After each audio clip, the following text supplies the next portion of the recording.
uMadlala uphume ngebhoksini labo ufakazi ahlengezela iinyembezi kanti uthena kabuya ngekhotho emzombini wesibili okuthuka ngemibuzo wasola ufokisi omkhulu ngokuzakhela indaba ezokuphikisana nokuthi bayasahlelwa zinilelesi.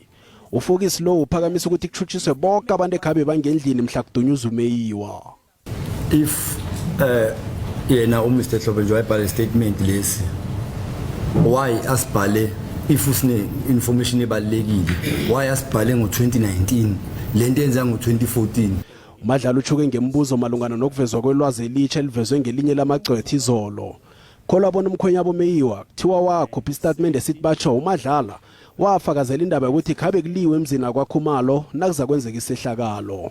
Lokhu ke phikisana nobufakazi bukaMadlala bokusahlelwa badlelezelwe zinilele sezingaziwako.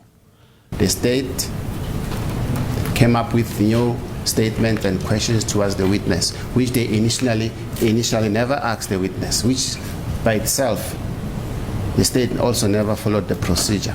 Then we should expunge that evidence. With due respect, that's what I expected yesterday, but the court said we'll be given an opportunity. Lindeleke bona kube nofakazi wombuso omutsha ngoMvulo naye azokwethula ubufakazi.